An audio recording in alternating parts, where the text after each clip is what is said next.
In this video, I'm going to show you the easiest way to do a local SEO audit and start getting that website ranking to the very top, as well as your Google My Business or your Google Business profile listing ranking in the top 3 pack section as quickly as possible. This is the exact process, by the way, that we use inside of our agency. Every time a client comes to us to get them results and get them ranking ASAP, every single time. And if you follow this step by step, I promise you should be able to get results as well. And if you don't, well, I'll go ahead and buy you coffee. Okay, coffee's on me one of these days if it doesn't work.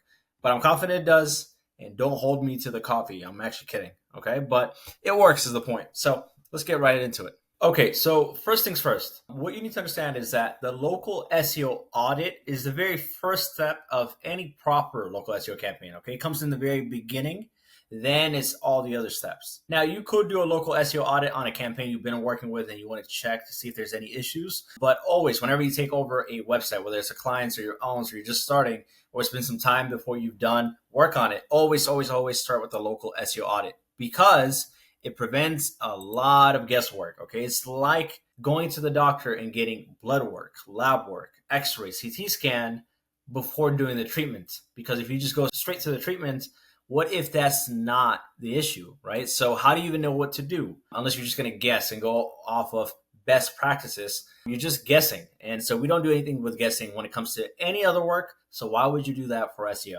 Second thing is there's a higher chance of the campaign failing, obviously, because if you didn't diagnose, what exactly are you treating? What exactly are you doing? You need to know what's going on. Or else you're going to work on it for many, many months, and then you're going to find it's either not reaching its true potential, even if you do get results, or your site is stuck, it's not getting visitors, and then now you're going to have to try and do a diagnosis many months after spending so much money and time and energy on it. So avoid that. And then, of course, a proper audit, here's actually the beauty of it, out of all of them, is a proper audit allows you to see the lowest hanging fruits and things that you can start doing ASAP to get results ASAP, okay? If you're working for clients will love you for this because they want results as quickly as possible.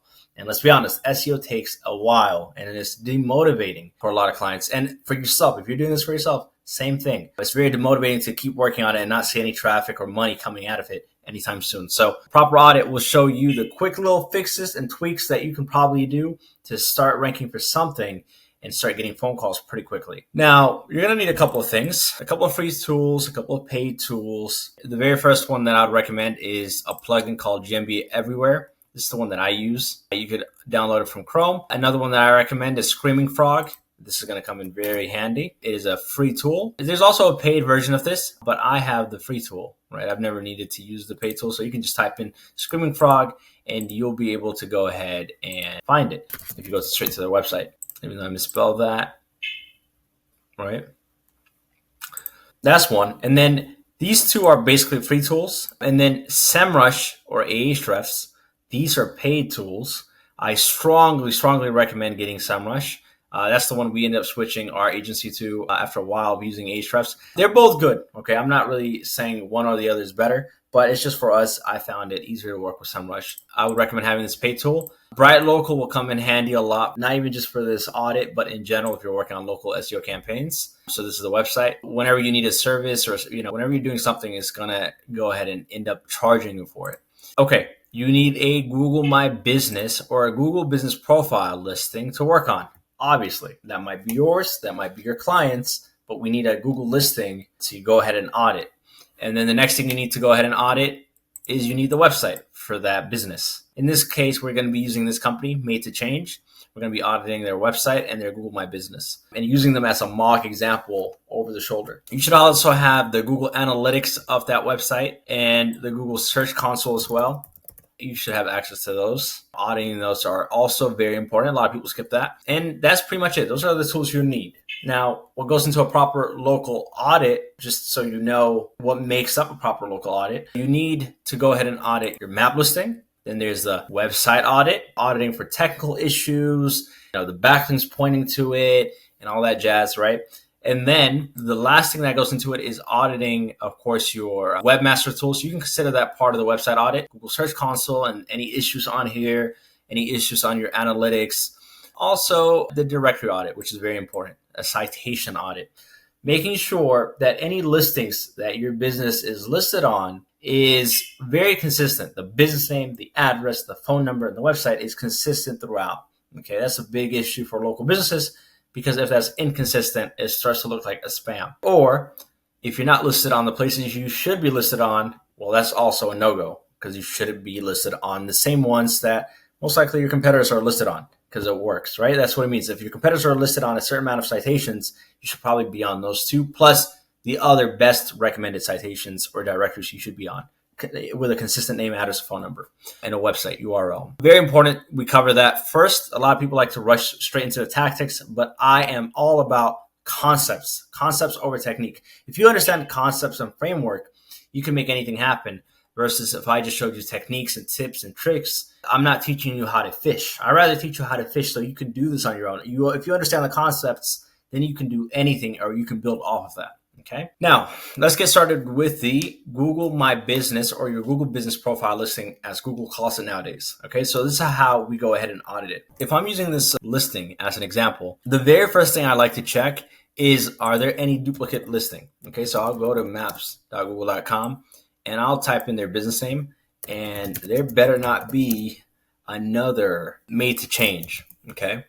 Because if other made to change starts popping up, if I type this in, and other businesses start to pop up on the map listing, then we'd have an issue. Thankfully for this business, there is no duplicate listing. And this can sometimes happen when other people create it on their behalf, or sometimes a client themselves create multiple listings accidentally. So that's going to really hurt your business. Make sure there's no duplicate listing. Another thing I like to check is make sure on the address that they're listed, okay, make sure that there are no other companies that are in the same category as them. So on this business address, you'll see there's 3 companies. There's Make the Change, there's a roofing company sharing that same address or office space, and then there's this thing called K. David Properties. Now, Make the Change is a house cleaning company, so that's okay. But if there was another company here that was also a house cleaning company, that would not be good, right? It's not recommended. That's the first thing I would check. Then we can go ahead and start actually auditing the inside of that profile, right? So you should have access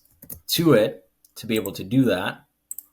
And you'll see here, right? Let's go ahead, and I'm just going to walk you through and tell you my thought process as I'm going through the audit. So I'll go ahead and click Edit Profile, and this is the first thing I would audit. Okay, let's start with their business name. Ideally, the business name that they have on here is the same business name that you would go ahead and use across all directories. If they're not, what they're using on their website. If it's not, probably not a good idea. Another thing is you don't want to stuff the business name with a bunch of keywords.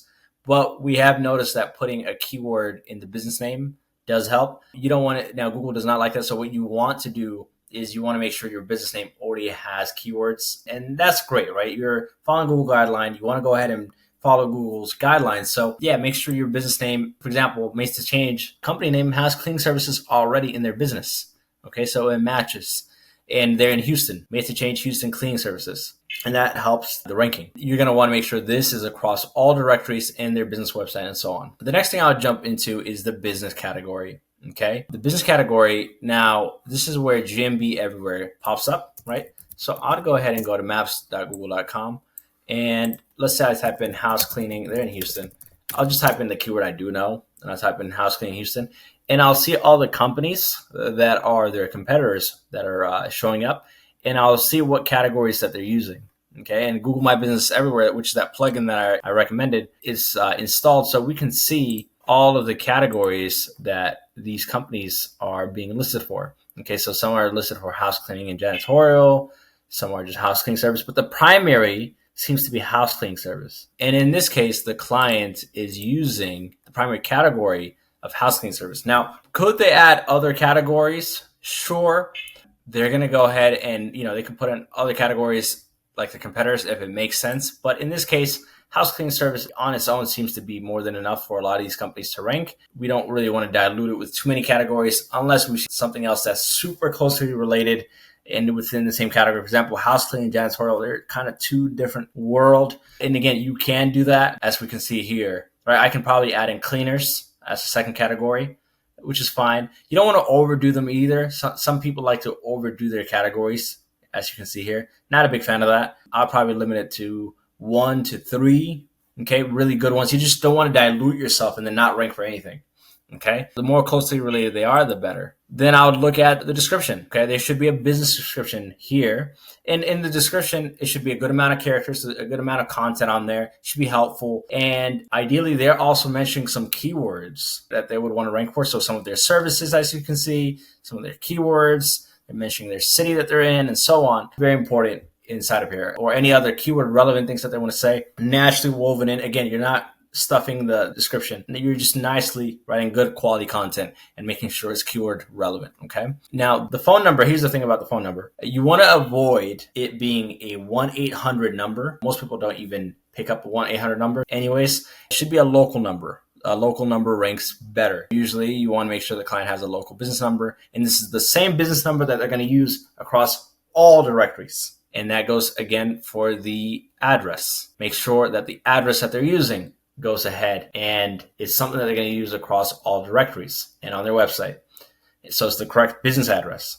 Now, the thing about the business address, make sure it's not some weird spammy place, right? Or a UPS or USPS, all the things that Google says not to do, which is a virtual address, a virtual office, anything like that is going to get suspended eventually. So I wouldn't even mess with that. Okay. Now, assuming that it is a legitimate business address, I have found from my personal experience and from talking to other SEO companies, displaying the address seems to make the business listing rank more. Even though this is a service company, displaying it seems to go ahead and help it rank a bit better. And then another thing, the business address, you'll notice that there's a pin and you want to go ahead and adjust the pin in the right place, okay? Exactly where that address is. And you have this ability to adjust. Now, I'm not going to go ahead and probably do that right now. I think it was already on the right place, but believe it or not, this is a ranking factor. And most people don't even know to use this pin. And we like to keep the business address showing because if you notice, if we go to our competitors, most of our competitors are also showing their address, even though they're service companies. They don't have an office front, but they're all showing it, and there's a reason. Just keep that in mind. The next thing is the service area. Now, here's the thing about service area. A Google Map listing or a Google My Business or Google Business Profile listing ranks only within a certain proximity, okay? So the further out you are, then in that case, the chance of it ranking is going to be harder and harder and harder. If we look back at the address, one thing I wanted to mention about the address is it's better if the address is closer to the center of the city that you're trying to rank in. Let me show you, okay? If we type this in and we scroll back, the center is basically here, Houston. So it's kind of far from Houston. It's a couple of miles, but the closer the address is to the center, the better. You definitely want that. You're going to rank for the Houston terms more when your address is closer to the center of the city you're trying to rank for. So keep that in mind. Also, when you go ahead and optimize this little service area, make sure you don't do what some people do, which is they start listing multiple cities to Houston. Let's say they have another location in Austin, and then maybe they're in San Antonio. Do not do that. Okay, this listing is limited to just think of it like within a 20-mile radius because that's most likely how far you're going to show up anyway. So don't go ahead and start putting in a bunch of different cities that are super far. Think within a 15, 20-mile radius of that address. That's probably where you're going to show the most. So optimize for that. How do you optimize for that? First, you put in the county at the top. So the county of the main city you're in. So the county of Houston, I believe Harris County. So that's the very first thing we type in, okay? So even though this doesn't look like an order, when you type it in, first we put Harris County, then we put Houston, Texas. Then after that, we put the zip codes within the 10, 15, 20-mile radius of that business address. And we go ahead and list as much as that it will allow us to list. In that case, Google will see that we're really, focusing on those zip codes that we want to rank for. Again, because we're not going to rank anywhere past those 20-mile, 30-mile radius, most likely anyways. And if we do, that's a bonus. Make sure that's how you go ahead and optimize it. That's the best way we've seen to go ahead and get the Google My Business listing ranking. Then we go ahead and move to the website. Now, the website here that you put in should be the landing page that's associated to the city. So this listing is targeting Houston. So make sure the website, this link, is targeting Houston. In this case, the homepage is targeting Houston, so it makes sense. But if we were targeting another part of the city, like Katy, Texas, then we're not going to put the website, the homepage right here. It would have been madetochange.com/ Katy, Texas, and we would have a Katy, Texas page. Again, that's another thing for the website. Now, the rest of the info, opening date, social media profiles, you want to go ahead and fill that out. The more you can fill out, the better. The more you can populate this and be a good business and really fill this out, the better, right? Go ahead and put in the correct hours. Make sure the hours are accurate across all your other directories and it matches. If there's any special hours, if there's more hours, any accessibility, amenities, try to add something if it makes sense. Planning, parking, service options. So go ahead and fill that out to the T. Now, once you went ahead and filled all of this out, that pretty much goes ahead and completes the profile audit. Now, the next thing we look at on the Google My Business or your Google Business Profile, I like to go ahead and look at the services where you can click Edit Services. And usually when you click Edit Services, it usually looks something like this. Okay, so you'll see the category at the top and you'll see a bunch of services that it thinks it's related to, and it'll tell you to select it. Here's the framework for services. You don't want to go ahead and list 100 different services that it's giving you. You just want to select the ones that are closely related to the keywords you want to rank for, or as closely related to your services as possible. You don't want 100 services. You don't want 200 services selected. It's going to dilute your efforts. Okay, we want to be concentrated. So we might pick 20 or maybe 20 services or related keywords to those services. So standard cleaning is obviously a keyword. Deep cleaning is a keyword. Upholstery, we don't really, this company doesn't really do. That's carpet, so we're not going to touch that. General housekeeping, close enough. Office and workspace cleaning, they do that. Moving related cleaning, they do. Interior and exterior, they don't really do that, so I probably won't even touch it. I want to have a nice focused amount of services. Usually there'd be a bunch more. I don't know why it's not showing me today, but usually, or most of them are probably selected. Another thing you want to do is you want to go ahead and click Add Custom Services. When you add custom services, now here is where you put your real services. So for example, this company does standard cleaning, deep cleaning, move out cleaning, office cleaning, and Airbnb cleaning. These are 5 services. So look what I'll do. I'll put standard cleaning, and I'll put Houston. Service keyword, city. And I'll go ahead and put the next one, deep cleaning, Houston. Okay, that's where you use the custom services. Okay, so I'd have my custom services, all my main service, like for a to a T, the name plus the city, and I'll add them and I'll click save. What you're going to see is, look, standard cleaning, deep cleaning, move out cleaning, office cleaning, vacation rental cleaning. These are all the services that they do. And so you'll notice for each one, we went in and created a description. Most people forget to do this. There should be a description. When you audit, make sure the right services have descriptions for them, right? The main services. Are the services optimized properly? In this case, yes. Okay, we wrote content for it. And again, we're using a bunch of related keywords in there. And, we're being good, writing good copy for all the main services.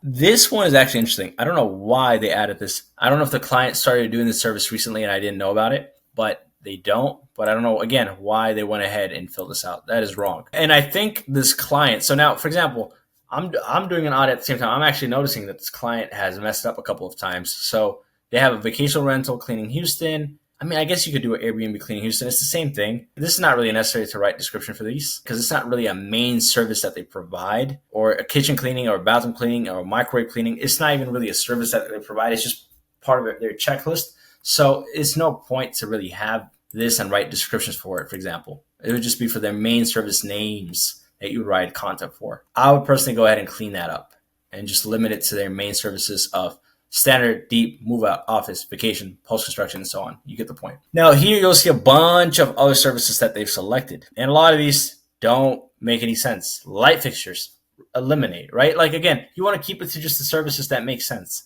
Inside cabinets. You know what I mean? You could have that half bath. Like now it's just to dilute your efforts. Like, do you really want to put that in there? Areas clean. No. 2 bedrooms, not really necessary to have in there. It's just random keywords pretty much that are just sitting here. Again, we want to clean that up and keep them compact and tight to just the main ones. Monthly cleaning I'll keep here. That would be how I would go ahead and do the services. The next thing I'll check for is photos. Okay. Now photos, here's what you're looking for. There should be 0 stock photos. Google does not like stock photos. They want you to use real photos that you've taken pictures with on your phone. Okay. So make sure you go ahead and all the photos that are uploaded are, photos done by their original pictures. Now, the kind of pictures you want to add, you want to have at least 10 to 15 images. That's one thing you want to go ahead and do. You want to make sure that these images, that there are work photos. So at work photos means pictures of, it could be at a client's house. It depends what kind of work or business it is. Okay, so at work can mean just at the place of work, what it looks like. There's a cleaning company, the cleaner's cleaning, doing the work at the client's house or whatnot. Pics of team members is separate from that though.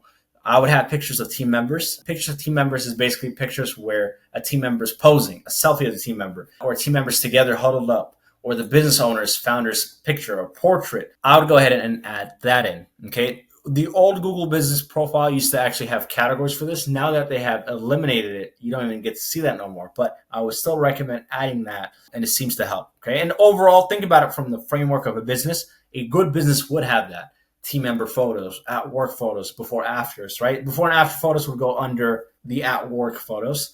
You would also have pictures of inside the office or outside of the office, like the streets and so on. This used to be relevant back in the early days of Google My Business. During those days, it would literally have the categories for that. Nowadays, it doesn't, but again, I still recommend having that in general. The images on your computer, you would go ahead and rename the file into the keywords that you want, like deep cleaning this, deep cleaners, house cleaning this, Houston cleaners, and so on, right? Before you upload it, you would keyword optimize those images. Then you go ahead and upload it, okay? I would also recommend at least having 1 or 2 videos uploaded. Again, these are best practices. So if you have a video for your business, go ahead and upload 1 or 2 of those, okay?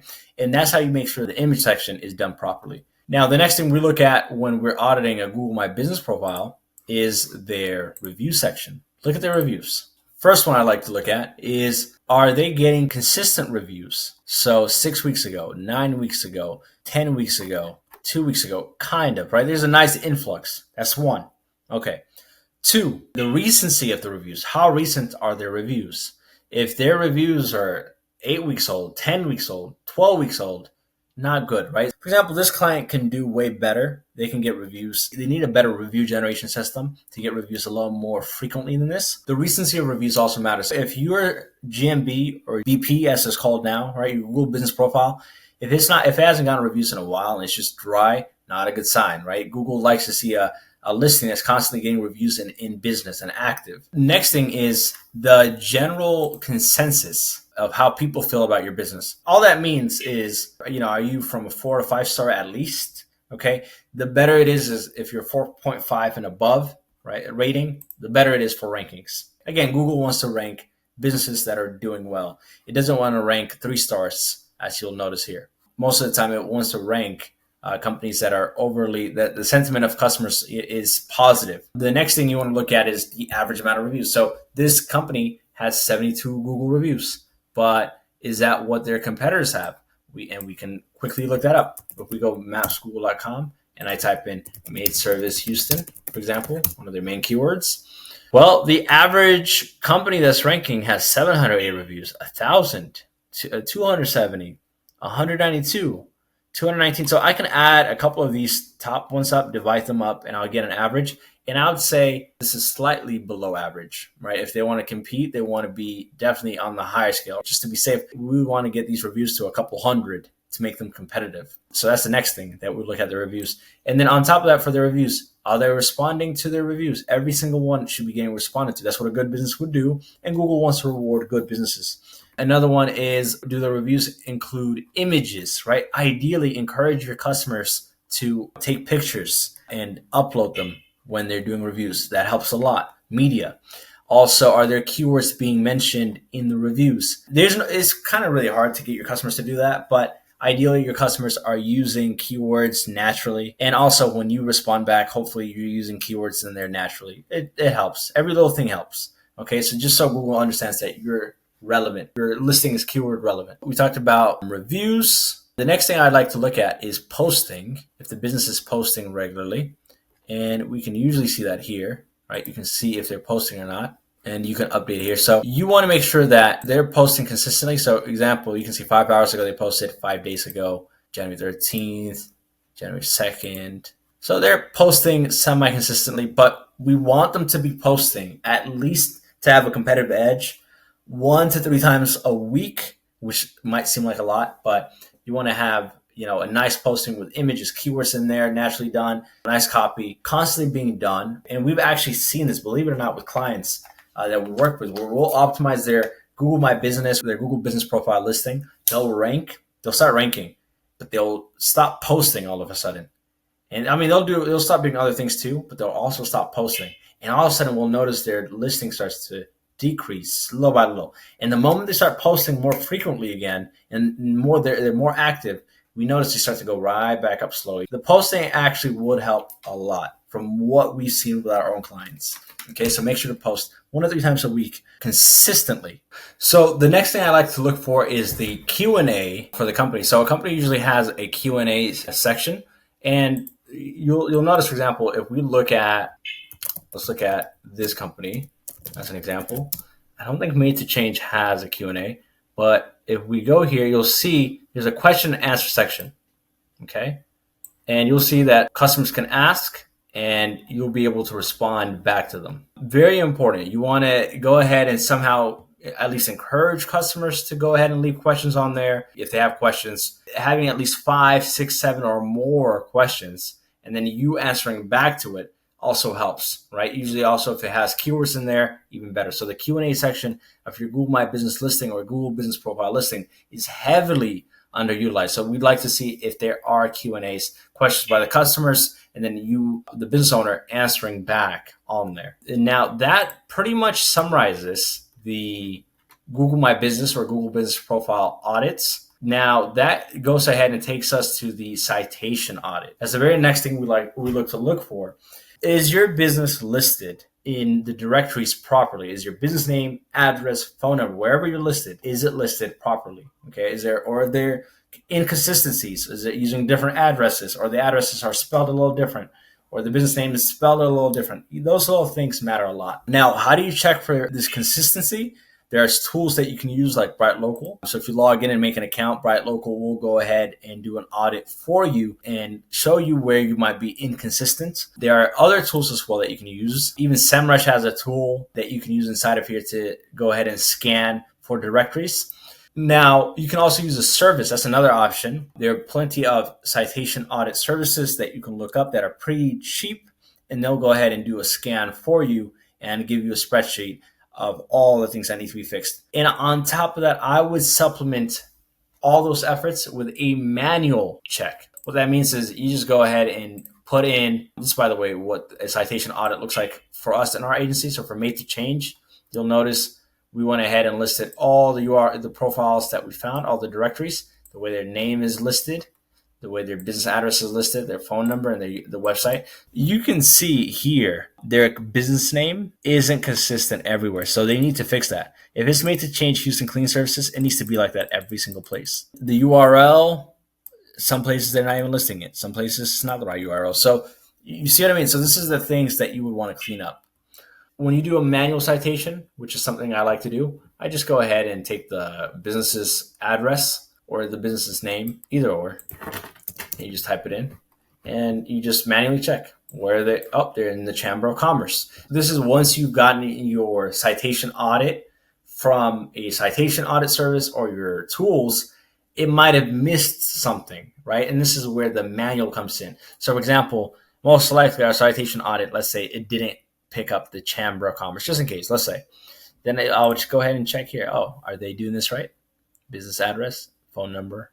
Okay, good. They've listed it exactly how it needs to be listed. Nextdoor, maybe Nextdoor didn't get picked up. Some of these business profiles. So you see what I mean? So I would supplement it still with a manual citation audit, because sometimes these citation audit services or tools don't pick up little things. Okay. And that goes for even on your Instagram and your Facebook and your Yelp and your YouTube channel. Your YouTube channel should have a business name, address, phone number in the description, ideally, right? Make use of those social media profiles as well and use them as directories. So that's how you would audit. Now, in terms of finding out where to get listed, we can easily find places to, local SEO directories to be listed on. And you'll find a list online I remember Whitespark used to have a huge list. There are directories that you would want to be listed on. You could easily find the top recommended ones from social media profiles, directories, and so on. But that's not enough. These are just the best recommended, or also known as good guidelines. But that's not enough. You're going to go even deeper and further than that. And you're going to do what's called a directory competitor analysis.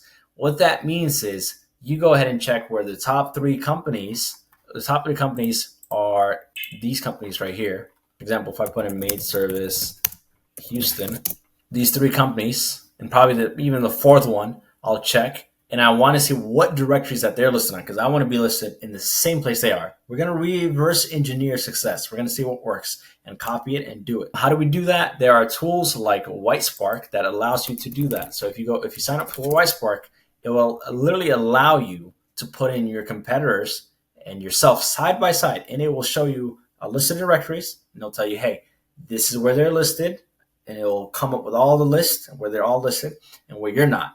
And now you know the gaps of where you're missing, so you can go ahead and get listed on there. Now you'll know through this audit not just what to fix, but where to be listed as well. Now that moves us to the next thing, the website audit, right? The fun part. Now you're going to go ahead and audit the website itself. What are we looking for when we audit the website? Two things. There are optimizations that you do on the website that will affect the ranking here. That's right. There are optimizations you do on this website that if you do it right, it will allow, because your map listing is connected, your map listing to rank higher in the map section. So let's go over that first. Then there's a part 2 of the website audit, which is you audit the actual website for issues, errors, and so on. So the actual website itself can rank up here. Obviously, of course, a bad website will still affect your ranking map section anyways, but I will divide it into 2 parts. Part 1 of the website audit is, does that website have the optimizations on there that send the signal to the map listing so that the map listing can rank higher? And the part 2 of that website audit is the website performing properly and following Google's guidelines so the website itself ranks for keywords here? So 2 parts. So let's start with the part 1. The things that affect your Google business profile from ranking, or your map listing from ranking. First thing I like to look for is structured data. Structured data basically just means schema markup. And the way we like to check for it is there's the structured data testing tool. So if we go here, you can go ahead and I've actually used both of these, but we can go ahead and put madetochange.com. and it will test the live URL, and it'll take a minute. And after that, it's going to go ahead and show you if they have schema markup. Now, schema markup is the code. You don't see it on the website. It's a code you put into the website. And inside of that code, you're able to put your business name, your address, your phone number, all the things that you want Google to know about you, the description, your hours, the services, your prices. Very important, because it gives Google the ability to know more about you, and it's so important that it's in there. By testing it, we can see that there are breadcrumbs on this, which is good. That's another form of structured data, but they don't have a schema markup, which is not good. I'm going to use another website, and I'm going to go back to here. So there's 2 options. The rich results test, it just shows you what kind of structured data there is. This one actually goes into detail on how it's been filled out. So this one is more in depth. So let me use a different website for now, and I'll show you more what that looks like. If we type in this company, in this case, I'm no longer using Made to Change. I'm going to use the Easy Way. They have 2 schema markups, organization and a local business markup. Now, normally we don't want 2 markups. It's okay to have an organization and a local business, but if the organization is there, we want to make sure at least it's not conflicting with the information we're putting here. In this case, it is. What we put in the organization, look, the name is Easy Way Maid Service. In the local business, the name is Easy Way Maid Service Austin. It conflicts. Just to make life easier, we're going to go ahead and get this removed, organization markup. So this shouldn't be here. Now, if it was just there without it being filled out or anything, or it's just the same thing as the local business, probably not a big deal. You don't want a bunch of other markups, but the local business is very important. That's the schema markup we want. Then after that, we will put the URL, The business name exactly like how you have it on your Google My Business or your Google Map listing. It needs to match exactly.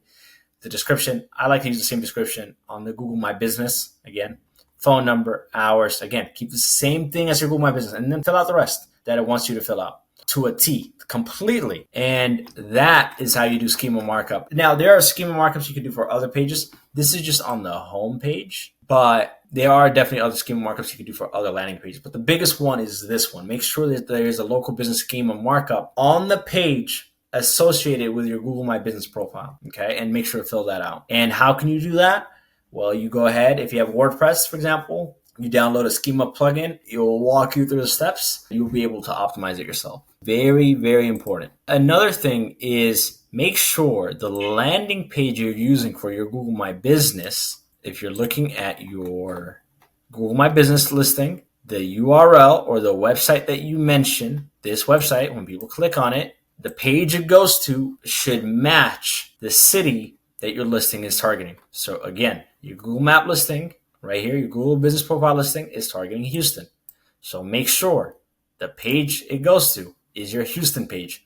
In the client's case, the home page happens to be the Houston page. So that's perfect. We could just put the home page. But if they had another listing and it was targeting Katy, Texas, or Austin, Texas, or they were in a completely different location, this landing page should not be this because this one is targeting Houston. They don't match. So that means we need to have a different location page that says maketochange.com/Austin, and that would be the page that would be listed. So make sure it matches. Make sure the page you're linking to from your listing matches and it's targeting the same city. Now, for that page, for that landing page, something we like to look for on there is the category. So the category for Made to Change Houston Cleaning Service, if you remember, the category for this was house cleaning service, okay? The business category. Now, when we optimize the landing page associated with this, we want to make sure that this page has the same or very similar keyword to the category. So house cleaning service is basically the category. We want to make sure that that keyword or a variation of that is used in the meta title. As you can see here, when I hover here, you can see this is the meta title, by the way. All right, house cleaning. So house cleaning is in there. Even though it doesn't say house cleaning service, house cleaning is in there. Again, the meta title is what shows up here, right? The actual meta title for this is, it will show you here, maid service, Houston, Texas, and house cleaning. See, when I hover. So house cleaning is in the meta title. Another thing is you want the meta title to be on the header 1 tag. Now, this is our header 1 tag, okay? And the header 1 tag has house cleaning. And we can even look it up by view page source, Control F, and then the H1, and it will take us straight to here. See, the H1 is house cleaning and maid service Houston. So the keyword house cleaning is there, a variation of the house cleaning service category. And then another one that we like to do is on the very first header 2 tag. This is the very first header 2 tag right after the header 1, right? This one. We like to have a variation of it. House cleaning or house cleaning, in this case, the actual keyword, house cleaning service. You can see that this is the first header 2 because if we go here into the source, we put H2. Okay, the very first header 2 tag that comes up is how our house cleaning service works. You want to make sure, of course, that just because a website looks like this, it doesn't mean this is the first header 2. Because we don't know what it looks like in the HTML version. And that's all that matters, right? It's not what it looks like on the outside. Because for all we know, this might not even be an H1 tag. So we need to do a view page source to see that it is at the header 1 tag. And in this case, it is, right? The header 1 tag. Yeah, this is basically it. Okay? You want to make sure the keyword is in the meta title of that landing page, as well as, or a variation of it, or as well as in the header 1 tag and the first header 2 tag. That's very important. The next thing is make sure the business name, address, phone number is this exactly like it is on your business listing is present on that landing page. So on this landing page, okay, what should be here is maybe in the footer or somewhere we should have, and they don't. They need to go ahead and fix that. Somewhere they kind of do that. I mean, but they don't really have the full address out here. You know what I mean? Like it's not really listed properly. So we would probably create a section somewhere right here, and it's gonna have our business name, address, phone number. And I can show you a better example on this website. And we went ahead and added this for them. Business name, right? Again, it looks like the client took this out, but the address needs to be on here. Phone number, website, and hours, of course, sure. and it matches exactly with your map listing. That's another one. That's another key thing for that landing page. Another thing is we like to do a map embed. Embed that Google map listing. Google My Business will give you an embed. Just go ahead to the map listing and grab the embed and paste it on that same landing page. This you can go ahead and get an embed link, and from there you'll be able to go with the should be a share button. There you go. Share, embed a map, copy HTML. You can embed it to that landing page. Okay, so that's another key thing. You know, you can mention zip codes that are associated to that city, right? You can do that same zip codes that you use in the Google My Business. It just helps a little more. You can name some of the areas associated with that city. Again, it makes you more relevant to those locations. And you can name some of your keywords or services in that same place on that landing page, just so it's more associated with those keywords. These are just some little optimizations you can do to get your map listing to rank higher, right? But these are done on the landing page or the website itself. And then make sure that that landing page is at least linking out, is internal linking to a couple of other pages on the site in a way that makes sense. So in this case, we're linking to all our service pages from here. So at least 5+ we're linking to. You don't want to overdo it. Like you don't want to do like 100, but 5, 6, 7, 8, 9, 10 maybe on a page that has a good amount of content. Not bad. We want to link out to other pages, but also this page should be getting linked to from other pages. At least 5 pages on your site should be linking to this page with a keyword that makes sense for that page. So for example, one of our pages on here might go ahead and link. Here's an example. Our about page links to the home page with a keyword, Austin House Cleaning Service. Boom. See? You need to have at least other 5 pages on your site link back in a way that makes sense, but with a keyword-rich anchor text back to that landing page. Okay, very important, at least 5 of them. And if you can't find 5 pages that make sense or that are relevant to link to that landing page, that means you don't have enough pages on your site or enough relevant pages, not just for the sake of making pages. Those pages should be quality content as well that help you, the user, because you don't want to just have useless pages on your site that nobody cares about. Then it's just going to hurt your website even more. But there should be other useful pages on your website for the user that also make sense, and they can link back to the landing page that's associated with your Google Business profile. And again, that landing page, make sure it has a solid backlink profile to it. Okay, that's another one. Make sure that landing page is getting a nice influx of links regularly from solid websites. And make sure the page authority is at least average or above average compared to competitors. And we can easily look up page authority, right? Checker. There's plenty of free ones. There we go. Small SEO tools, for example. This one was pretty good. There's a few other ones, but you can easily just go here. You can insert the URL of your site, check page authority, and it will scan. I got to put HTTPS. And then it'll scan, and it'll tell you the page authority, okay? The domain authority is 20, page authority is 35. So the page authority, meaning just that page, that homepage, has an authority of 35. The domain authority, overall, the authority of the entire domain is 20. So make sure this is competitive. These two are competitive with your competitors. So for example, for Easy Way Mates, their top competition is actually this company, right? That's ranking at the top. If we look at their website, boom, right? We just plug this in. Okay, compared to Easy Way Mates, let's see, so 20 and 35. Let's see what happens. Boom. It's going to load.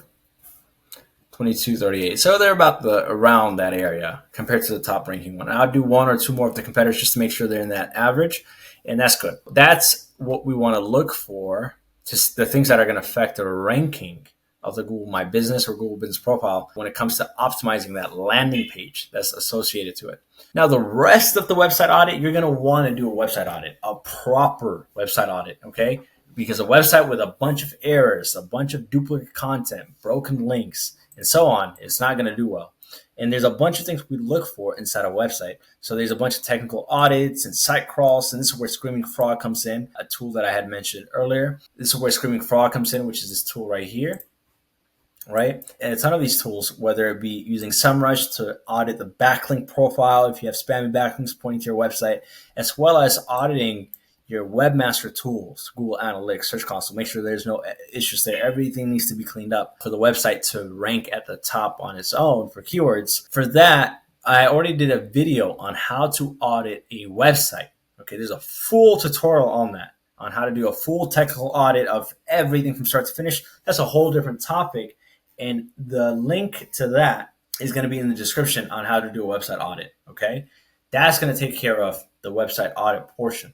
Now, by the end of this, though, you completed your Google Business Profile audit, your directory audit, you audited this to see if there's any inconsistency. And we talked about how you can go ahead and also find other directories to be listed on by using a tool like Whitespark to see where your competitors are listed so you can be listed on there too. But then we went ahead and did a website audit. So by the end of this, all you have to do is, what are the next steps?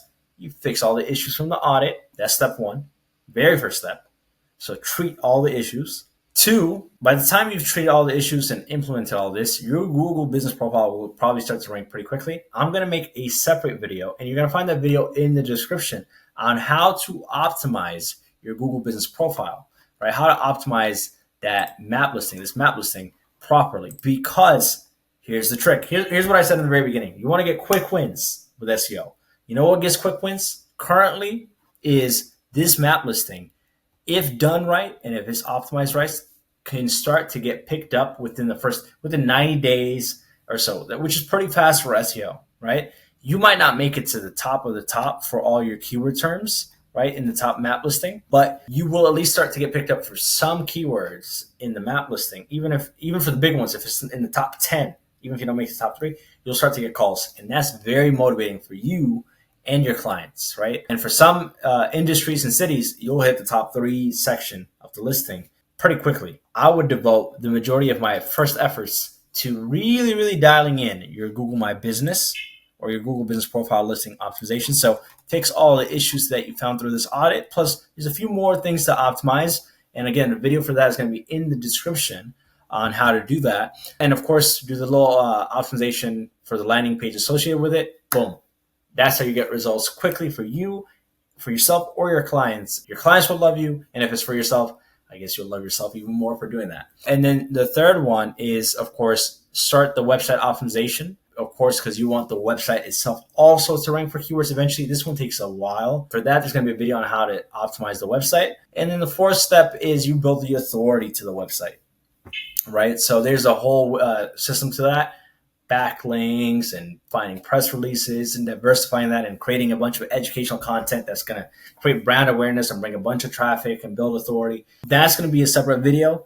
But in general, for quick wins, fix all the issues from the audit and complete your Google Business Profile optimization, and you should start to be on your way to dominating the map listing and your local SEO and start getting customers, clients calling in to that business pretty quickly.